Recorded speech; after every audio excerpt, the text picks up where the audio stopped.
नमस्कार दोस्तों, सबको जय हिंद। मैं आपके लेके आया हूँ एक वीडियो जो है बेलन सिलेंडर। आपके एग्जाम में इस पर ज्यादा से ज्यादा प्रश्न पूछे जाते हैं। देखो, उसके लिए मैं आपका समय बचने के लिए यहाँ पे एक डायग्राम निकाले, उसके फॉर्मूले लिख के दिए है। एक बार ये बेलन रहता क्या है समझ लीजिए। ये बेलन आकृति जैसा एक डिब्बा है मेरे पास, इसे कहेंगे हम बेलन सिलेंडर कहेंगे। तो इसका मतलब पहले समझ लीजिए। ये बेलन जो है, इस बेलन में अगर यहां से जो सरफेस है, इस सरफेस पे मैंने अगर एक सुई डाल दी, ये सुई अंदर से जाएगी, यहां तक जाएगी। जो अंदर से सेंटर से अंदर तक नीचे तक जाएगी उसे कहेंगे हम उसकी ऊंचाई। क्या कहेंगे? ऊंचाई। ऊंचाई को एच से दिखाएंगे। और यही बेलन है, समझो मैंने यहां सेंटर बोला था, और ये सेंटर से यहां तक की जो लंबाई रहती है उसे हम कहते हैं उसकी त्रिज्या, मतलब उसे अर्धव्यास कहते हैं। तो ये रहता है उसका आर। क्या रहता है? ये आर। ये मैंने दिखाया है, ये और ये। इस पर से हमें उसका आयतन निकालना पड़ता है। तो उसका आयतन निकालते कैसा है? मतलब ये जो है, इसमें अगर मैंने पानी भर दिया तो उसमें कितना पानी भरा जा सकता है उसे कहते हैं आयतन। वो आयतन निकालते कैसा है तो उसकी तरफ चलेंगे। तो मुझे लगता है अभी बेलन कैसा रहता है आप लोगों को समझ में आया होगा। आयतन कैसे निकालते हैं उसकी तरफ चलेंगे। देखो, आयतन के लिए मैंने एक आपको प्रश्न लिख के रख दिया है यहाँ पे। एक बेलन की त्रिज्या 7 सेमी है और उसकी ऊंचाई कितनी दी है? 10 सेमी। तो उसका आयतन कितना होगा ये निकालना है। तो आयतन निकालने के लिए मैंने उसका फॉर्मूला आपको लिख के रख दिया है। आयतन बराबर पाई आर वर्ग बराबर क्या है? एच। तो क्या कहेंगे, किस प्रकार से करेंगे? देखो, तो मैं यहां पे एक बार लिख देता हूं उसका फॉर्मूला। आयतन बराबर पाई आर वर्ग एच, ये उसका फॉर्मूला है।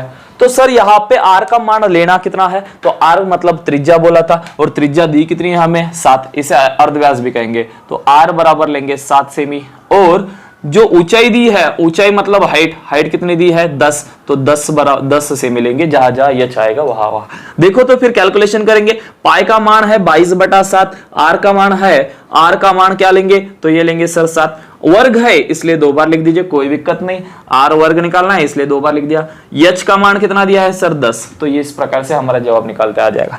इतनी इंपॉर्टेंट याद रहनी चाहिए। पाई का मान रहता है 22/7। तो ये 7 कट हो गए, तो मेरे पास बचा क्या? तो 22 × 7 × 10 इतना बचा है। 22, 7 और 10 गुणा करेंगे। ये 22 जैसे थे वैसे। 7 × 10 आएगा 70।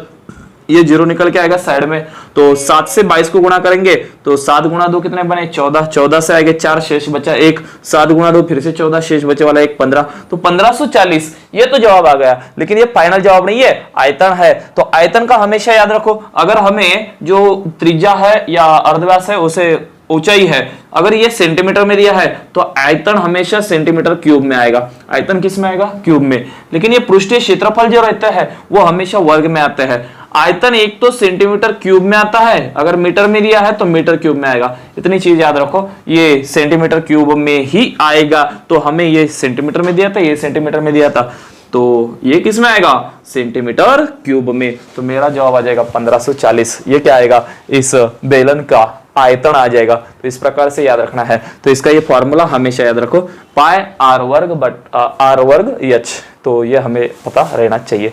तो अभी मैं इसी फॉर्मूले पे, अगर हमें पृष्ठीय क्षेत्रफल पूछा जाता, इसी फॉर्मूले पे अगर पृष्ठीय क्षेत्रफल पूछा जाता तो वो किस प्रकार से निकालूंगा वो देख लीजिए। आप ये लिखते लेके चलिए, मतलब आपको समझ में आ जाएगा। देखो, बेलन का पृष्ठीय क्षेत्रफल बराबर, समझ लीजिए पृष्ठीय क्षेत्रफल पूछा है तो पहले तो ये बोलूंगा पृष्ठीय क्षेत्रफल रहता क्या है। तो पृष्ठीय क्षेत्रफल रहता क्या है? फिर से वही डिब्बा। देखो, ये पृष्ठीय क्षेत्रफल मतलब क्या? तो ये इसका ऊपर से जितना क्षेत्रफल है उतना, नीचे से जितना क्षेत्रफल है उतना, और ये जो वक्र पृष्ठ है इसे कहेंगे वक्र पृष्ठ क्षेत्रफल इतना। इन सबका मिला के जो क्षेत्रफल बनता है उसे पृष्ठीय क्षेत्रफल कहते हैं। ये पूरा पृष्ठीय क्षेत्रफल। ये आगे मैंने वक्र पृष्ठफल पूछा है तब ये सिर्फ इसका आएगा, ये ऊपर वाले दोनों का नहीं आएगा। ये इसका भी नहीं आएगा, ये नीचे का भी नहीं आएगा। तो सिर्फ वक्र आएगा, मतलब इसका आएगा। और जब पृष्ठीय पूछा जाएगा तो पृष्ठीय मतलब ऊपर वाला, ये वक्र पूरा और ये नीचे वाला, इन सबका मिला के संपूर्ण पृष्ठीय क्षेत्रफल बनता है। तो ये निकालते कैसे है उसकी तरफ चलेंगे। देखो, बेलन का पृष्ठीय क्षेत्रफल का फॉर्मूला मैंने वहां पे लिख दिया है, 2 pi R in bracket H plus R. तो इस प्रकार से निकालते आना चाहिए। देखो भाई, निकालेंगे 2 जैसे थे वैसे। पाई का मान तो याद ही रहना चाहिए, तो सबको याद रहता है 22/7। और आर का मान कितना दिया है प्रश्न में? 7 दिया है सर। इन ब्रैकेट एच का मान दिया है 10 और आर का मान है 7। तो इस प्रकार से रचना कीजिए। आगे वाले तो आपके कर्म के हो गए, कर्म सही से करोगे तो जवाब सही से आएगा, नहीं तो गलत हो जाएगा। ठीक, तो कैलकुलेशन करते, तो ये 7 से ये 7 कट गए और 10 और 7 कितने बने 17। तो 2 गुणा 22 गुणा, इन दोनों में गुणा रहता है, तो ये कितने आ गए सर 17 आ गए सर। तो अभी कैलकुलेशन करो सर, कैलकुलेशन करते हैं तो 22 गुणा 2 कितने बनते हैं 44, 44 गुणा आएंगे 17, तो 17 का पाड़ा बोल दीजिए। 17 से अगर भाग देंगे तो 17 गुणा 4 कितने करते हैं 68 होते हैं सर, 68 से आएंगे 8, शेष बचे थे 6, 17 गुणा 4 कितने बनते हैं 68, और 68 और 6, 68 और 6 कितने बने सर 70, 4 74, तो मेरा जवाब आएगा 748। 748 ये जवाब आया है, लेकिन ये जवाब आएगा किसमें, ये पृष्ठीय क्षेत्रफल है, तो क्षेत्रफल हमेशा सेंटीमीटर वर्ग या मीटर वर्ग में आएगा, ये कभी भी क्यूब में नहीं आएगा बोला। तो ये जो पृष्ठीय क्षेत्रफल है ये सेंटीमीटर वर्ग में आएगा, इसको हमेशा याद रखिए। आयतन बोला है घन में आएगा, लेकिन क्षेत्रफल किस में आएगा वर्ग में आएगा। तो ये संपूर्ण बेलन का है, मतलब ये पूरा जो है पूरा ये निकालने के लिए कितना 748 सेंटीमीटर वर्ग, इतना पृष्ठीय क्षेत्रफल उसका रहेगा।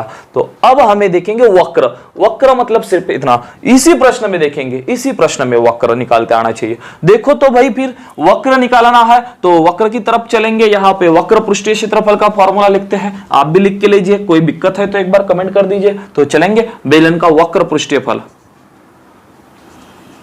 वक्र पृष्ठीय क्षेत्रफल, तो उसका फॉर्मूला तो बहुत आसान है।